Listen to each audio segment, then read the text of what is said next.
예, 안녕하세요, 여러분. 오늘 법도깨비 세 번째 시간 시작하겠습니다. 오늘은 명예훼손과 모욕, 끝나지 않는 떡밥에 대해서 알아보겠습니다.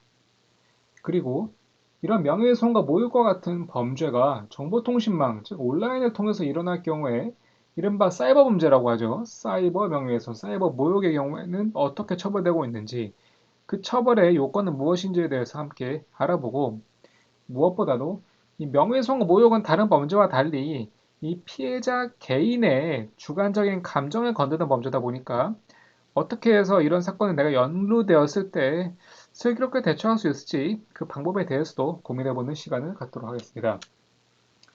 명예훼손과 모욕은 사실 아까도 말씀드렸지만은 이 개인의 주관적인 감정을 건드리는 범죄다 보니까 다른 사람의 재산을 해하거나 다른 사람을 때리거나 교통사고로 발생시키거나 다른 사람의 물건을 망가뜨리는 등 이 외형적으로 보이지 않는 범죄를 할 수 있겠습니다. 그래서 명예훼손과 모욕 같은 경우에는 각 나라별로 입법 정책, 즉 그 나라의 법률을 정책적으로 어떻게 정하고 무엇을 처벌하고 무엇을 처벌하지 않을지 이런 입법 정책에 따라서 명예훼손과 모욕에 대해서는 형사적인 책임을 지우지 않거나 굉장히 그에 대한 책임을 제한적으로 인정하는 경우가 많이 있겠는데요.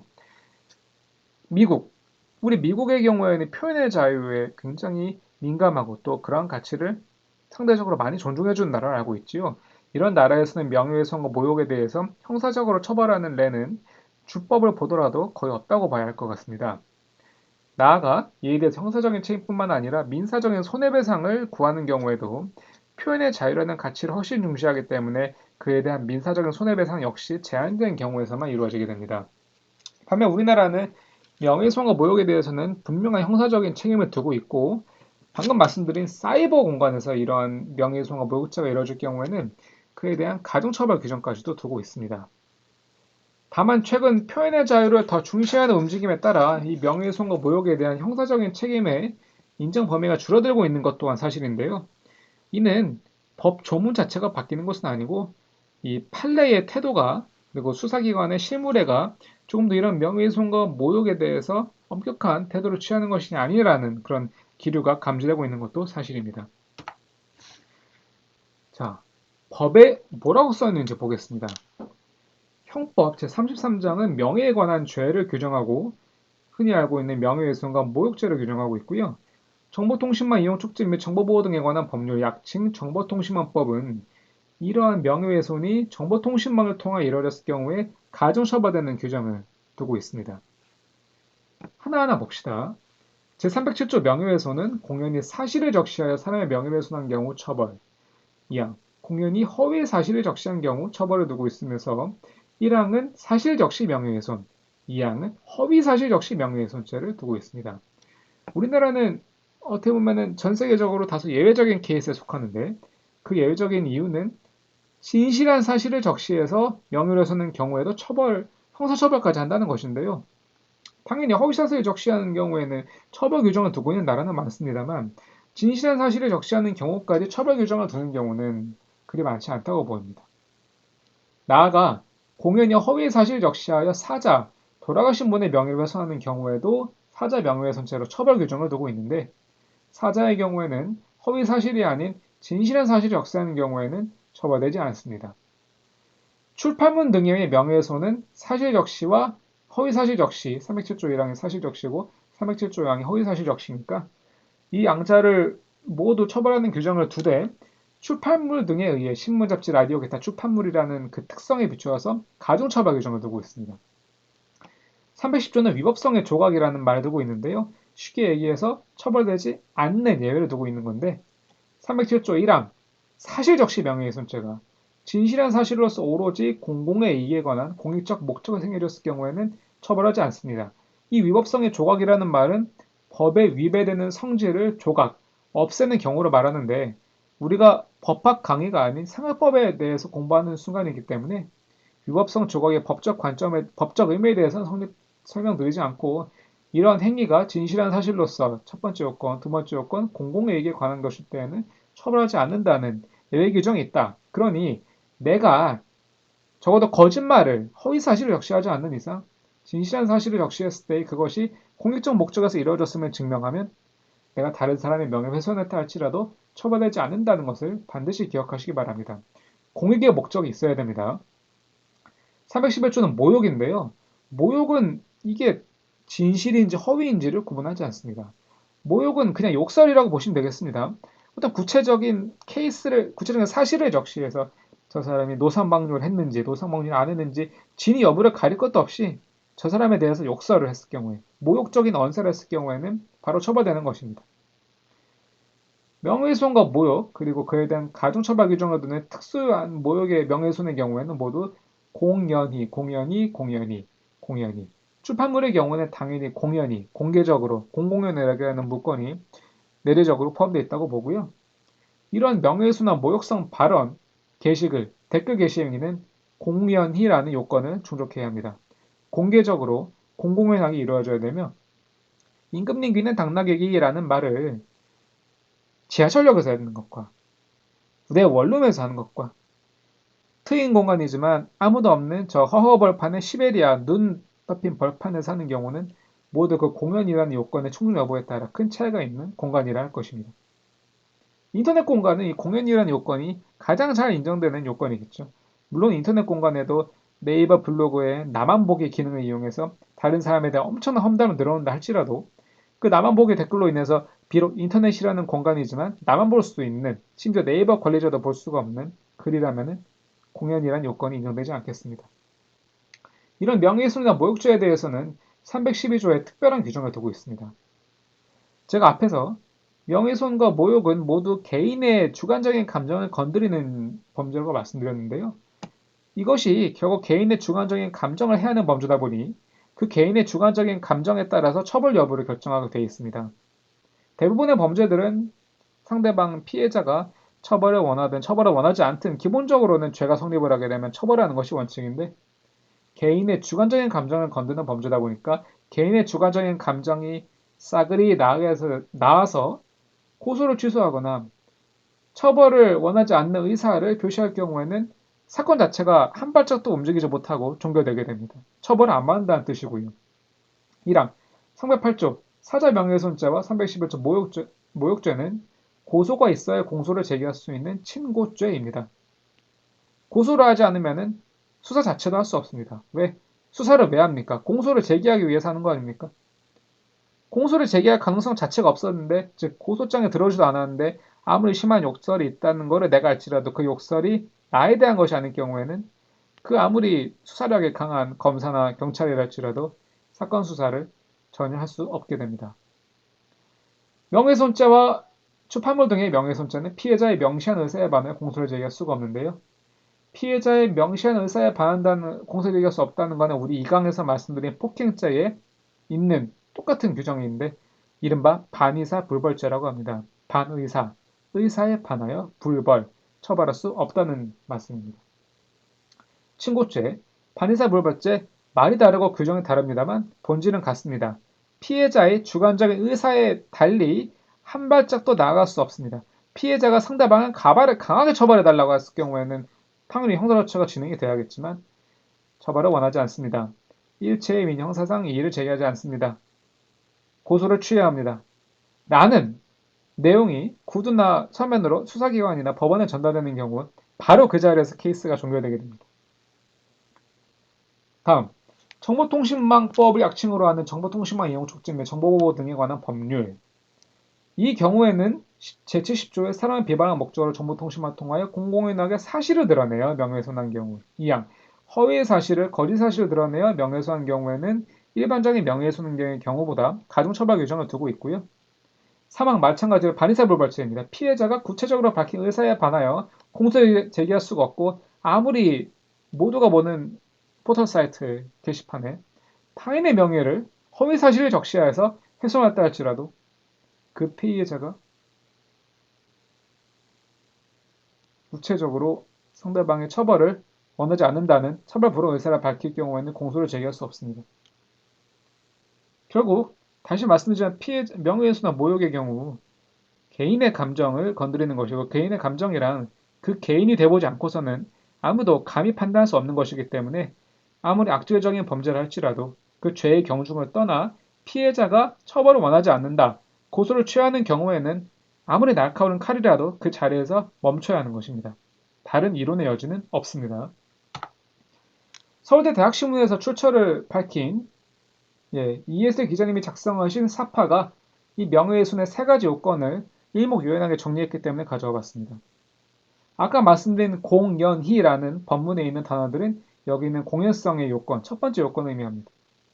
임금님 귀는 당나귀 귀라는 가장 좋은 케이스를 갖고 왔고요. 임금님 귀는 당나귀 귀라는 말을 임금님 밥 앞에서 하면은 임금님 피해자가 알겠죠.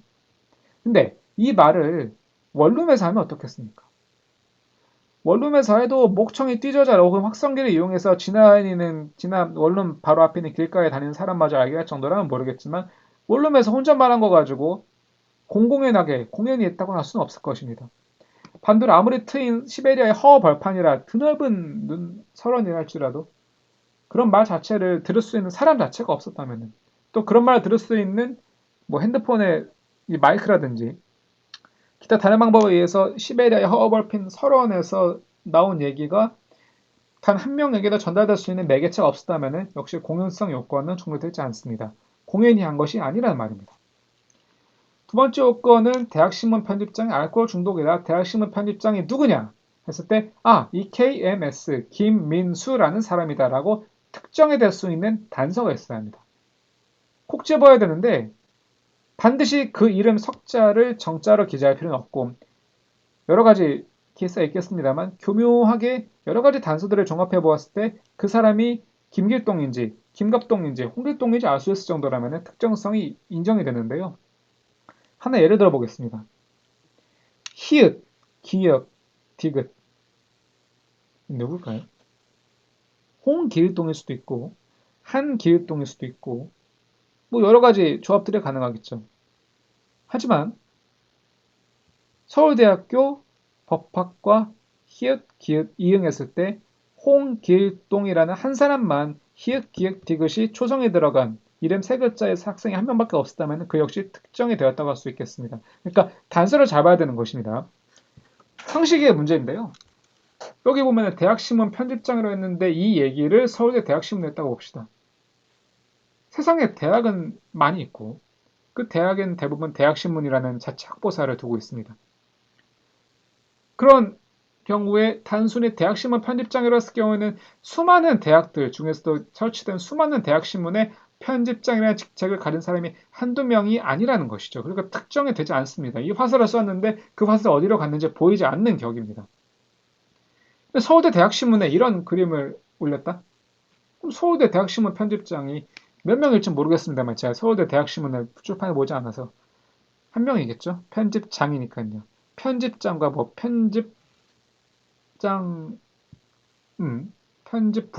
뭐 하여튼 편집차장이란 말은 없겠고 이렇게 서울대 대학신문에 그런 글을 넣었을 때는 이 글 자체가 비록 대학신문 편집장이라는 말은 동일하지만 그런 내용이 서울대학교 구성원들이 볼 것으로 예상되는 대학신문에 올라갔다면 이 역시 서울대학교 대학신문 편집장 KMS님을 상대로 한 특정이 이루어졌다고 보는 것입니다. 마지막 요건은 구체적인 사실을 통해 사실을 적시했다는 건데요. 적시라는 말은 어렵게 써있지만 간단합니다.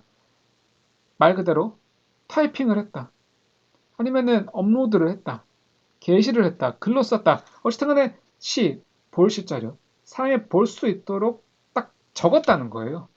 이 한자를 공부하자는 취지는 아니니까 정확하게는 저도 모르겠지만 어쨌든 사실이 나타나야 되는데 적시라는 거는 뭐 글을 게시했다 하면 충족이 되는 요건이고 사실이란 건 무엇일까? 사실. 노상방뇨했다. 저 노상방뇨 안 했거든요, 오늘. 옛날엔 했습니다. 술 먹고 개가 됐을 땐 몇 번 했겠죠. 부끄러운 일입니다만 어제는 안 했습니다.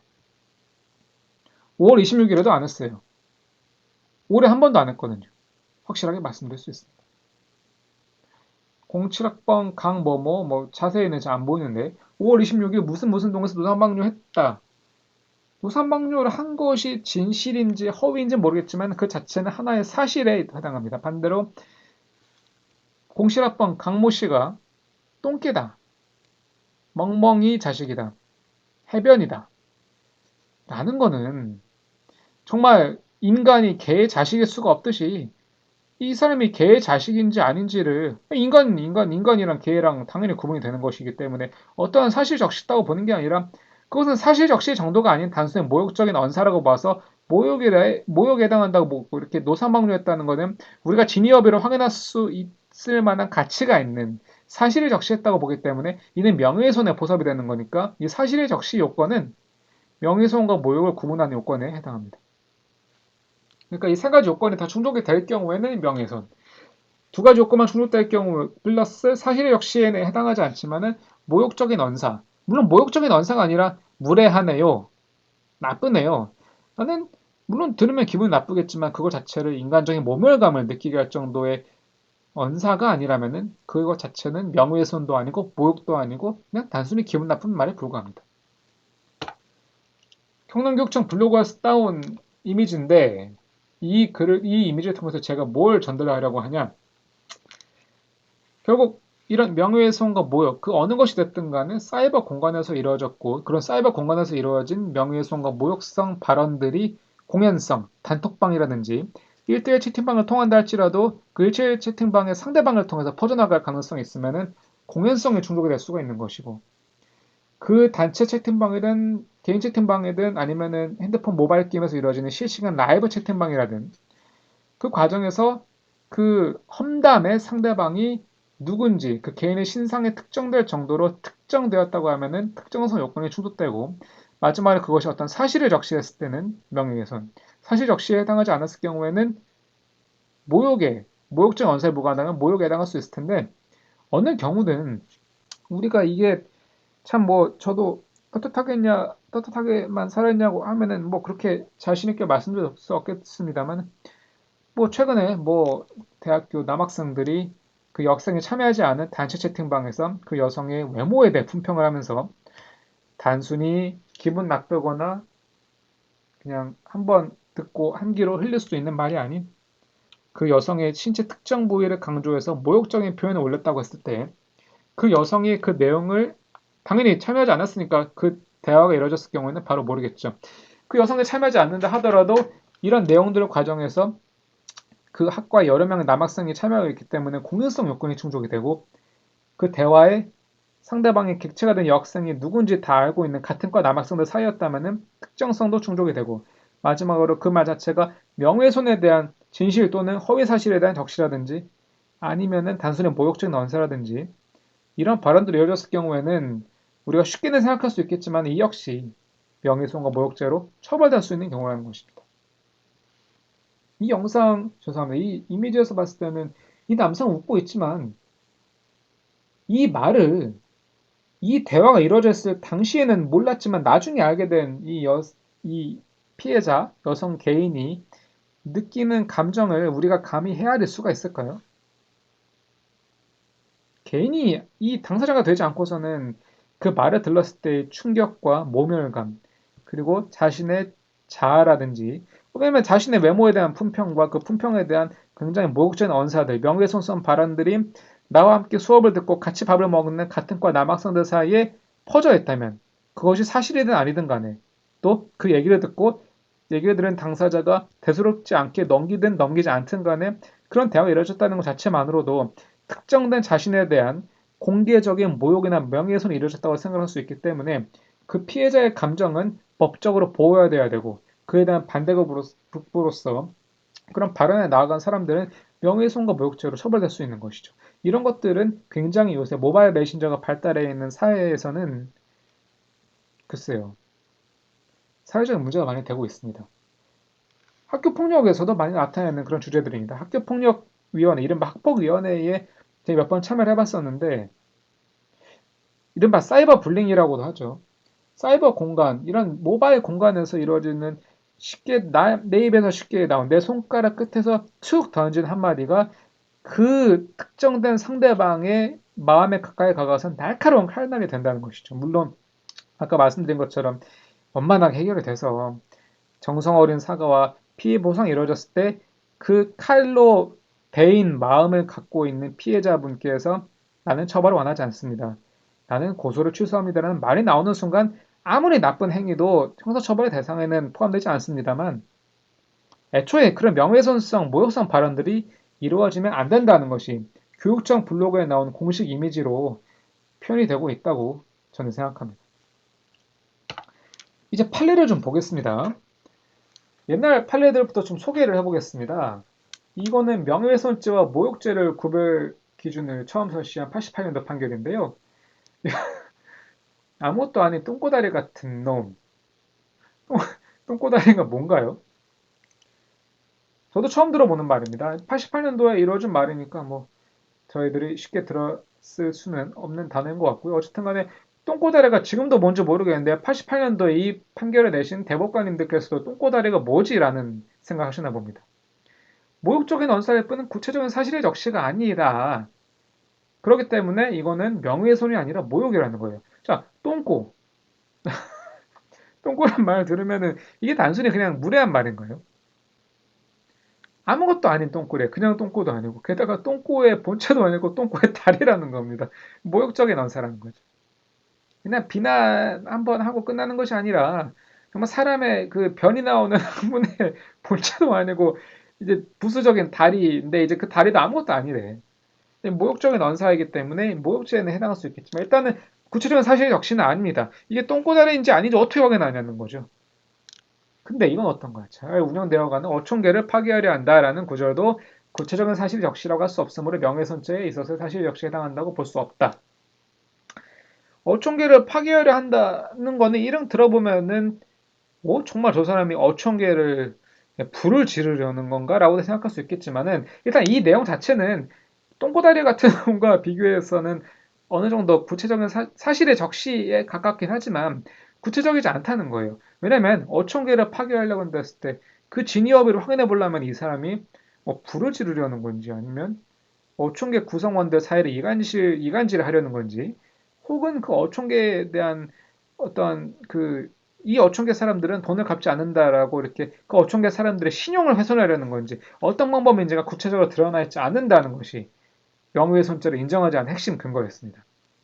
그러니까 이 말의 진위를 확인하기 위해서는 단순히 어촌계를 파괴하려 한다라고 쓰면 안 되고 어촌계에 이 사람이 불을 지르려 한다. 어촌계 마을 가가호호에 불을 지르려고 한다. 혹은 어촌계의 어촌 계장님의 그 친한 분들과 그리고 그 계장과 약간 반대되는 분들 사이에 어떤 분란을 일으키려 한다라는 진위 여부가 확인할 정도의 구체적인 사실을 적시하라는 것이 판례의 핵심입니다. 다음 판례.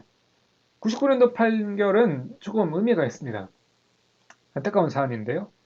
이혼소송 계속 중인 처가 남편의 친구에게 서신을 보내면서 남편의 명예를 훼손한 문구가 기재된 서신을 동봉한 경우는 공연성이 결여되었다고 본 사례입니다. 명예훼손죄가 아니라는 것이죠. 이혼소송 중인 경우에 처와 남편은 적입니다. 아주 사이가 나쁜 적이죠. 남편의 친구는 어떻습니까? 남편의 친구는 누구 편인가요? 남편의 편이죠. 남편의 명예를 훼손하는 그런 발언이 담긴 서신을 남편의 편인 친구에게 보냈습니다. 이 친구는 남편의 이 서신을 받았을 때 누구의 편을 들까요? 기본적으로는 남편의 편을 들겠죠. 남편의 친구는 이 이혼소송 계속 중인 처가 아닌 남편과 훨씬 더 가까운 인적 관계를 갖고 있는데 그런 인적 관계를 갖고 있는 친구는 설사 이 서신의 내용이 사실이라 할지라도 자신의 친구인 남편의 명예를 지켜주기 위해 치부를 가려주기 위해 이 내용들을 불특정 또는 다수인에게 전파할 가능성이 없다고 본 것입니다. 물론 그것을 100% 어떻게 확신하냐고 하면 할 말이 없겠지만 기본적으로는 남편의 친구니까 또 그 서신을 보낸 사람이 남편과 완전한 적이 돼버린 안타까운 적이 돼버린 처가 보냈으니까 기본적으로 그런 말을 믿지도 않을 것이고 설사 그 말이 사실이라 할지라도 치부를 가려줄 가능성이 높기 때문에 공연성은 결여되었다고 본 것이죠. 만약에 이러한 서신이 남편의 친구가 아니라 이혼소송 계속 중인 처 자신의 친구에게 보냈다면은 처의 친구는 남편의 적이죠. 그러니까 이런 경우에는 치부를 가려줄 필요도 없었고 오히려 그런 치부를 들춰내어서 자신의 친구인 처에 이혼소송이 유리하게 작용할 수 있도록 할 가능성이 높기 때문에 만약 그런 가상의 경우에서는 공연성이 인선의 가능성이 매우 높습니다. 다음 판례 보시죠. 2007년 사안인데요. 이 경우는 좀 특이하고 저도 공부할 때 이런 내용을 보고서는 이게 뭐지라는 생각을 몇 번 했었었는데 이제는 이해할 수가 있겠습니다.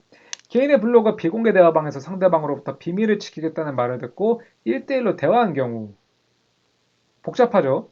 개인 블로그, 비공개 대화방, 비밀을 지키겠다는 약속을 하고 1대1로 대화를 했습니다. 1대1로 채팅방을 했기 때문에 지금에 있어서는 카카오톡 1대1 채팅방을 떠올리시면 되겠는데요. 근데 여기서 웃긴 거는 그 대화를 들은 상대방의 비밀을 지키겠다고 얘기했다는 거죠. 이 경우에는 반대로 그 사정만으로 대화 상대방의 대화 내용을 불특정 또는 다수에게 전파할 가능성이 없다고 할 수 없다. 가능성이 있다는 것이니까 명예훼손죄의 요건인 공연성이 인정될 여지가 있다고 본 것입니다. 그러니까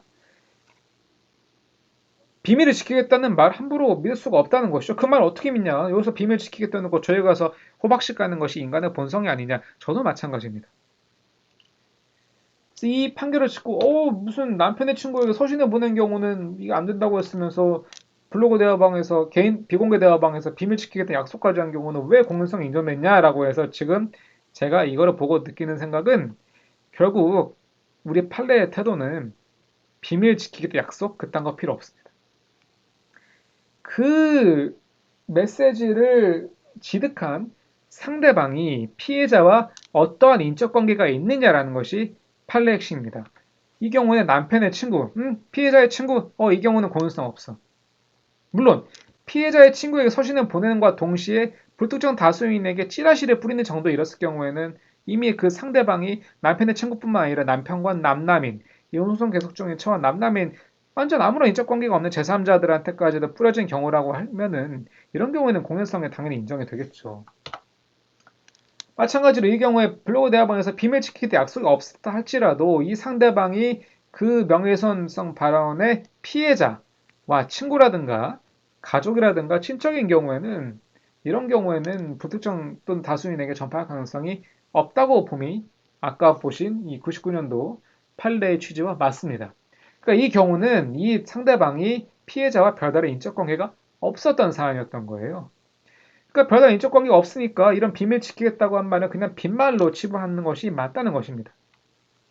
그러니까 그냥 이런 발언들은 하면 안 돼요, 그냥. 92년도 판례는 아주 의미가 있습니다. 자, 비슷한 취지죠. 명예훼손의 발언을 들은 사람들이 피해자들과는 일면식이 없다거나 남남이라거나 이미 피해자들의 전과 사실을 알고 있었다 할지라도 이미 그 내용을 들었어, 누군가로부터 먼저. 그러니까 새로운 사실을 들은 게 아니에요. 뭔가 센세이셔널한 새로운 내용을 들은 게 아니라 이미 루머로 퍼져 있고 혹은 제3자로부터 먼저 알게 된 내용인데 A가 노사방조했다는 내용을. 근데 그 얘기를 한 번 더 했다 할지라도 여전히 그 말을 들은 사람이 그 노사방조했다고 의심이 되는 사람, 그 일컬어지는 피해자와 인적 관계가 있는 친구, 가족, 친척이 아니라면은 공연성이 여전히 인정된다는 것입니다. 그러니까 공연성은 기본적으로 1대1 대화든 다대일 대화든 단체방이든 1대1 채팅방이든 블로그 비공개 대화방이든 비밀 지키겠다는 약정을 했든 안 했든 간에 사람 못 믿겠다. 불특정 또는 다수인에게 전파될 가능성이 있다. 어디 가서 호박씨 어떻게 할지 어떻게 아냐. 다 인정되는데 다만 예외적으로 그 피해자와 인적 관계가 있는 사람이 많이 그 말을 들었던 상대방으로 한정된다면은 그런 경우 예외적으로 공연성이 없다고 보는 것이니까 기본적으로는 이런 말을 하면 안 됩니다. 14년 판례는 약간 다른 관점이에요. 자, 아까 말씀드렸죠. 명예훼손과 모욕죄는 개인의 주관적인 감정을 침해하는 범죄라고 말씀드렸습니다. 여기서 국가나 지방자치단체는 어떨까요? 사적인 단체는 어떨까요? 사람이 아닌 단체는 어떠겠습니까? 일단 결론부터 말씀드리면 이 경우에는 국가나 지방자치단체는 아무리 그 국가나 지방자치에 대한 나쁜 말을 했다 할지라도 외부적인 명예 주체가 될 수 없고 따라서 명예훼손죄나 모욕죄의 피해자가 될 수 없다. 이 경우는 공연성이고 특정성이고 무슨 사실이 적시를 했는지 안 했는지 여부를 따지는 게 아니라 애초에 피해자가 될 수 없다는 것입니다. 왜? 마음이 없으니까.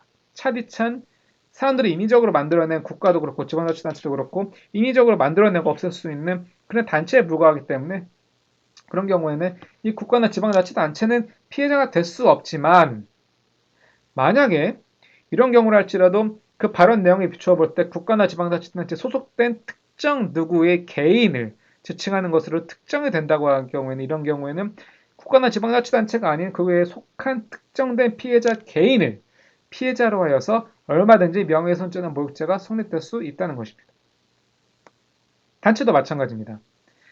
야, 무슨 A 아파트 입주민들은 저기에 사는 사람들 내가 봤는데 말이야. 쓰레기도 함부로 버리고 분리수거도 안 하고 노선방뇨하고 무슨 담배꽁초 함부로 길에다 버리고 아주 매너가 꽝이야. 이 말을 들은 A 아파트 입주자 대표회에서 난리가 났어요. 그래서 고소장을 제출합니다. 김길동이는 A 아파트의 명예를 훼손했다. 그냥 끝나는 거죠. A 아파트가 뭐, 아파트는 그냥 콘크리트 집합체에 불과한데. 각하! 자, 이번에는 A 아파트 입주자 대표회 회장이 고소장을, 자, 김갑동이는 A 아파트 입주자 대표 회의에, 죄송합니다. A 아파트 입주자 대표 회의 혹은 A 아파트 분여회의 명예를 훼손했다. 어떤가요? 이 경우도 A 아파트 입주자 대표 회의, 분여회, 마음이 있나요? 마음이 없습니다. 피해자가 될 수 없습니다.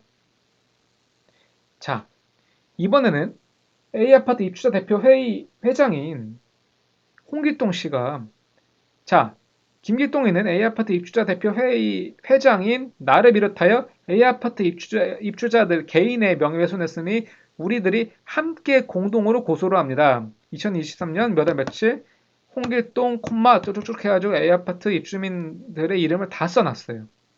이런 경우에는 적어도 피해자가 될 수는 있는 것입니다만, 글쎄요, 그냥 지나가는 말로 저 아파트 입주민들은 저러더라고 라고 했을 경우에는 저 아파트 개인들이 모두 꽁초를 함부로 버렸다든가 노사망을 했다고 표현한 것은 아니기 때문에 이런 경우에는 이 피해자 요건에 해당할 수 있지만 일단은 특정성이라든지 내지는 구체적인 사실의 적시가 있었다고 좀 보기 어려워 보입니다. 한편으로 이건 어떤가요? 자, A 아파트 1403호에 사는 사람들은 아주 매너가 꽝이야. 이 사람들은 맨날 집에서 부부싸움하고 맨날 애기들은 엄마 아빠는 대들고 또 이 가족은 밤에는 늦게 자고 아침에 일찍 일어나고 맨날 술 먹고 싸우고 서로 헐뜯기 바빠. 1403호 아파트가 9평, 이른바 전용 84제곱미터의 방 3개, 아파트 화장실 2개 있는 방에서는 4인 가족이라고 봅시다. 이 경우에는 아파트 1403호의 명예를 훼손했다고 하는 것은 당연히 안 된다는 것은 아까 말씀드렸고요. 이 아파트 입주민들이 아닌 1403호라는 한정된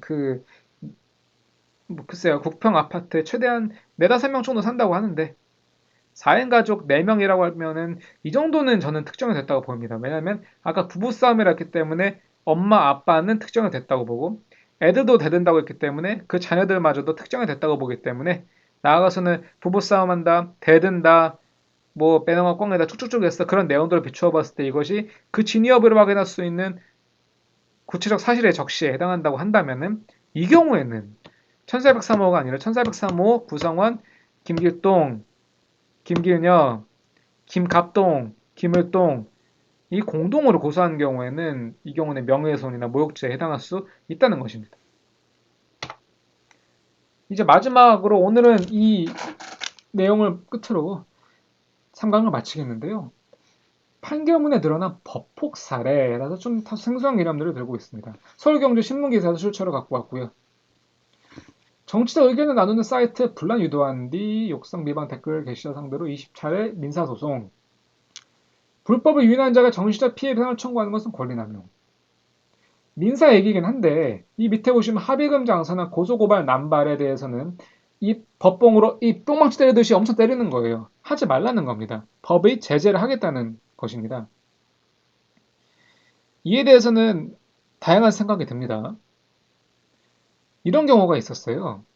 보배드림이나 이제 다음 악어와 같이 우리나라에서 가장 정치적, 사회적으로 찬반이 나뉘고 이슈가 되는 글들이 많이 올라오는 그래서 굉장히 분란이 많이 일어나는 커뮤니티에서 이루어지는 글들 중에서 기본적으로 인터넷 아이디로 글을 게시하거나 댓글을 쓰기 때문에 그 사람이 누구인지 특정에 대한 가능성은 적긴 합니다만 사회적으로 다소 좀 이슈가 되는 사건에서 어떤 언론 보도들을 통해서 A라는 아이디를 쓰는 사람이 뭐 경기도 뭐 일산시 무슨 어디 사는 죄송합니다. 경기도 고양시 일산 동구에 사는 뭐 김갑동 씨라고 이제 어떤 언론 보도가 나갔다고 해봅시다.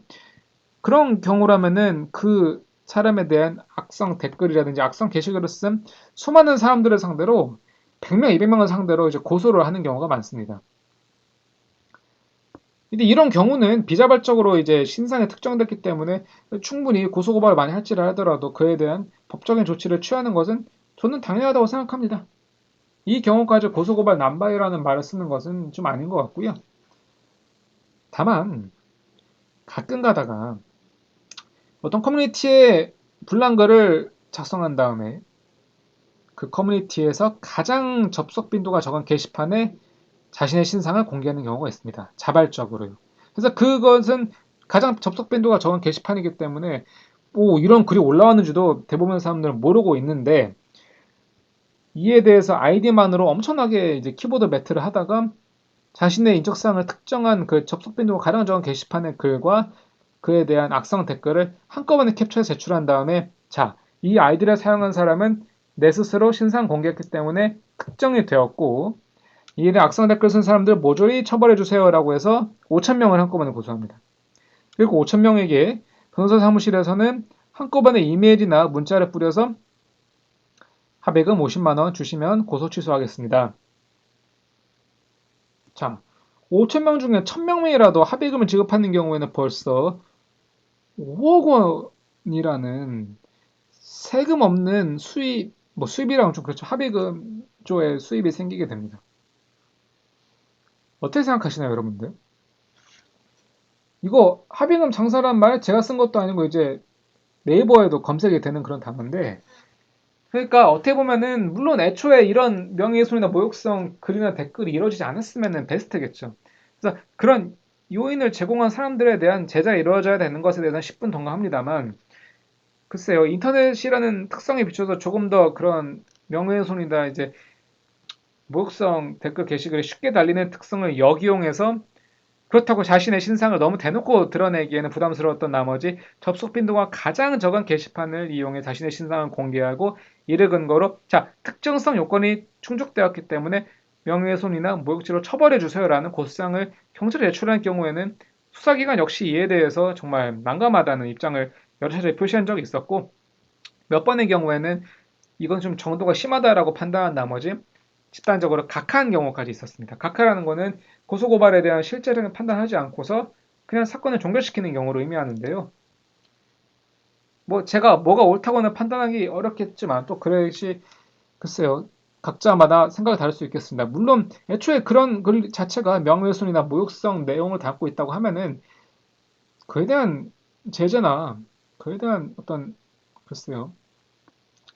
좀 액션이 취해져야 되는 것은 뭐 저도 10분 이해를 합니다만 그러니까 이제 아까도 제가 중간중간 말씀드렸지만 애초에 이런 글이나 댓글을 달지 말자 그런 내용의 모바일 메신저를 하지 말자라는 것이 저의 말씀 핵심이었고 저 스스로조차도 과연 그럴 수 있냐라고 생각하면 쉽진 않겠죠. 하지만 명예훼손은 달리 말씀드리지만은 내 입이나 내 손끝에서 툭 튀어나온 그래서 내가 그걸 내뱉고도 스쳐 지나가는 바로 잊어버리는 내용들이 그 말의 대상에게 다가가면은 날카로운 칼로 변해서 그 속을 수십 번씩이나 헤집고 다닐 수 있는 어떻게 보면은 우리 말과 글에 말 한마디면 천냥배치를 갖는다고도 말하잖아요.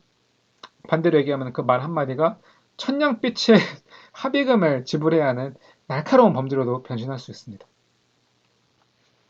오늘은 명예훼손과 모욕에 대해서 생활법 영역에서 법의 잣대가 아니라 상식과 생활의 잣대로 판단을 할 수가 있는 또 그래서 반드시 알아야 하는 내용들을 정리해 보았고 앞으로도 여러분들이 유튜브 댓글로 궁금한 주제 남겨주시게 되면 그에 대한 주제를 바탕으로 여러분들의 생활법 고민을 덜어드리는 법도깨비가 되겠습니다. 제가 오늘 영상 여러 번 날려먹어서 지금 발음 자체가 잘 안 나오는 것에 대해서는 지금 양해를 구하고요.